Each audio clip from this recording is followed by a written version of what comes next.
Bruce, about the cells, okay, back to the cells. Yes.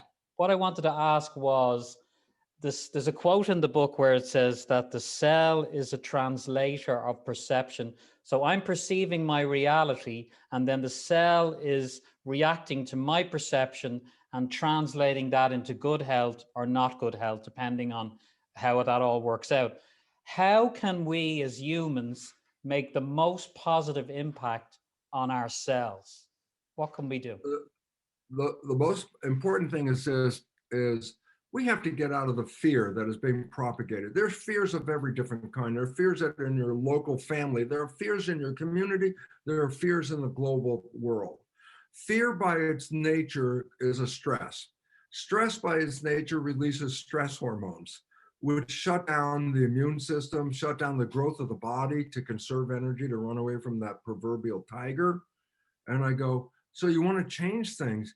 You have to change how you're perceiving the world.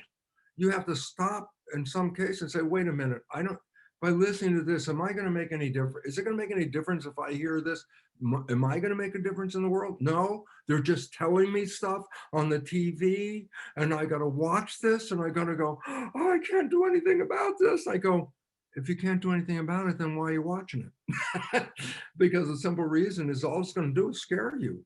And I goes, yeah, what happens if you get scared? And I say, you're going to release stress hormones. Now, all of the problems that come down, 90% of cardiovascular disease, stress, 90%, cancer, 90%, stress, diabetes, type 2, 100% stress. These are the major issues we have to deal with. And guess what? They're not organic. Less than 1% of disease is connected to genetics. Less than 1%. And you're going, then where's all the disease coming from? Consciousness. And we beat ourselves up. Well, we struggle. We hit the wall. Why? Because whatever program, not good enough. You got that program as a kid? Then guess what?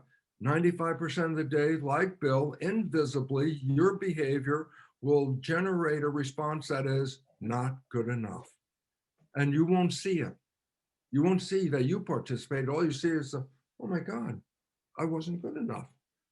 I go, yeah, because 95% of the day, your behavior that you weren't seeing, like Bill, was sabotaging us.